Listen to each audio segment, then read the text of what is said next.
Les ascendants qui viennent te voir pendant les séances sont des ascendants qui sont pas encore passés à la lumière? Exactement, pour la grande majorité. Alors il y a des fois ils sont déjà à la lumière et ils donnent des messages, mais ça c'est quand ils viennent de passer à la lumière.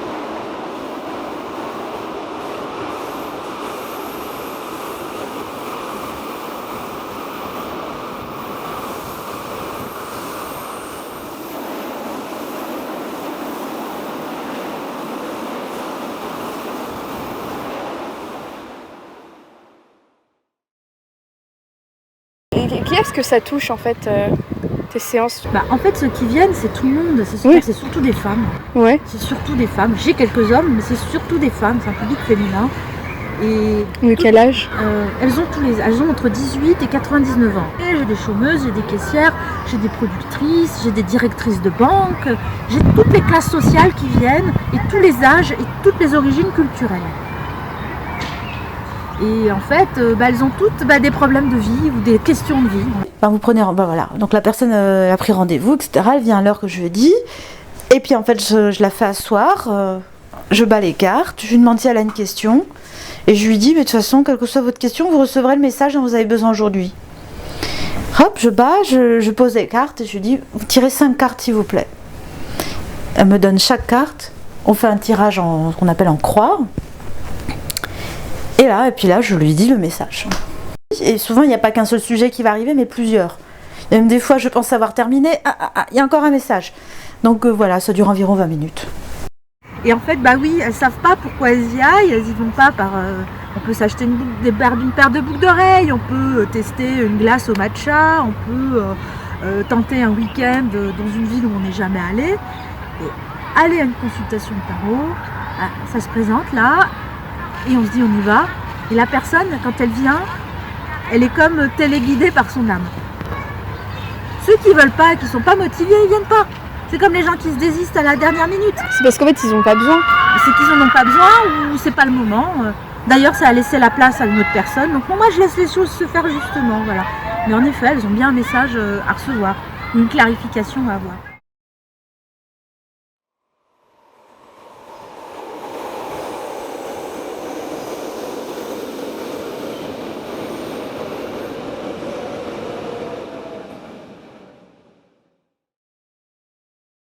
Les ascendants qui viennent te voir pendant les séances sont des ascendants qui sont pas encore passés à la lumière? Exactement, pour la grande majorité. Alors il y a des fois ils sont déjà à la lumière et ils donnent des messages, mais ça c'est quand ils viennent de passer à la lumière.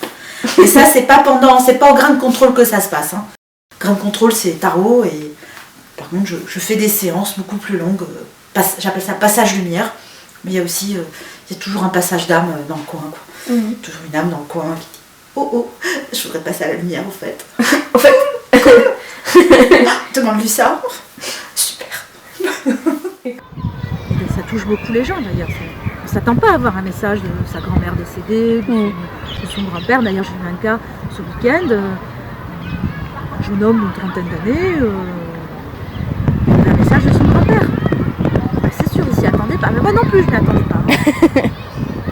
Son grand-père lui disait de s'aimer lui-même.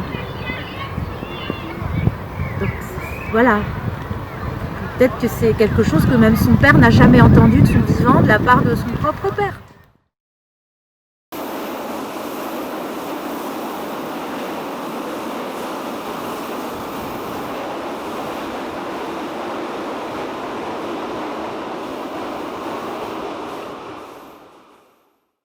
Oui, t'as des retours d'ailleurs Alors oui, j'ai eu des retours, avec une cliente, j'ai eu des retours par rapport au passage lumière. Elle a perdu 3 kilos, par exemple. Ah oui. Elle a perdu 3 kilos. Elle cherchait à maigrir, donc c'était cool. J'en perds pas, j'aimerais bien, franchement j'aimerais bien. Pas besoin. Santé, j'ai eu une cliente qui venait pour ses amours. Et puis moi j'ai vu qu'elle avait une MST. Elle avait des problèmes gynécologiques. Et je lui ai dit, il faut d'urgence que vous ayez chez le gynécologue, vous avez quelque chose. C'est pas mortel, mais il faut intervenir maintenant. Et elle était upset, elle était comme ça. Et je lui ai dit...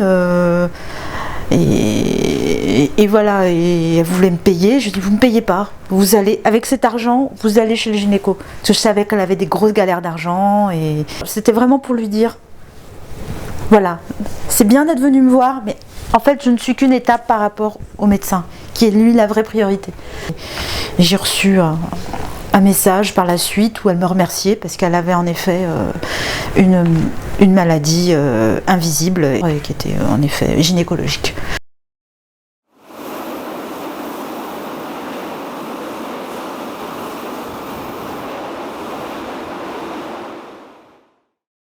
La personne vient me voir avec un problème ou un axe de problème.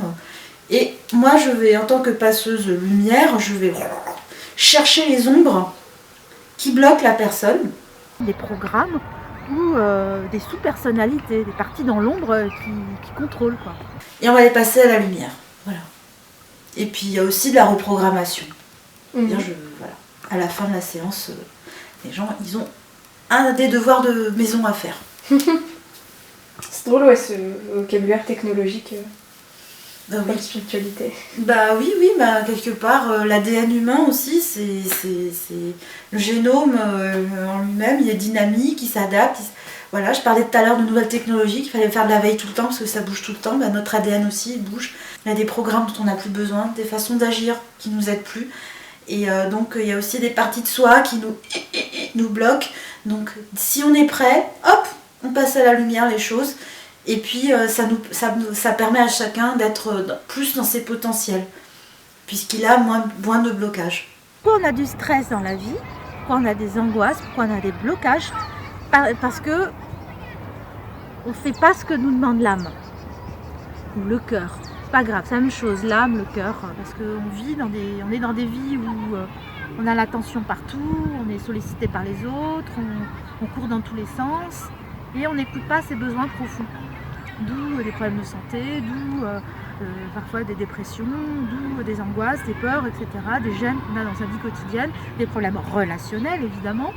Et donc là, c'est là que quand on a des messages de sa propre âme, typiquement des choses qui nous empêchent d'évoluer, des informations sur ce qui se met en action quand on a tout le temps des échecs ou qui nous bloquent pour le professionnel, etc. Donc c'est ça les messages de l'âme, c'est des messages très très très profonds et qui touchent tout de suite la personne parce que ça ment pas. C'est de plus en plus important ce qu'il fait. De toute façon c'était déjà important, mais là c'est de plus en plus important. Ne veut pas dire grave ou dramatique, mais c'est important. Il y a un moment, faut se secouer, quoi. Faut avancer, faut plus négliger. Alors en fait, oui, je crois que j'ai un souvenir.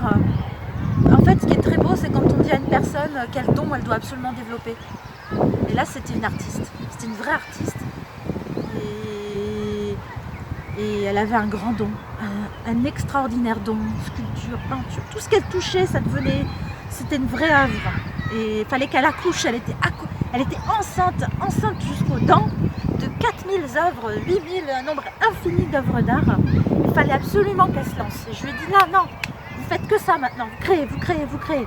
Regardez des tutos YouTube, tout en stand-alone, rien avec un groupe. Parce que sinon le groupe allait bouffer complètement son don, sa confiance en elle. Mais son don, il allait rester au congélo. Les gens, ils ont le choix et l'opportunité de vraiment utiliser leur don et d'en faire quelque chose. Ils sont là sur Terre pour faire quelque chose. Chacun a un don, plusieurs dons. Donc le mettre au frigo, le mettre au congélateur ou dans une tombe, c'est la même chose. On est sur Terre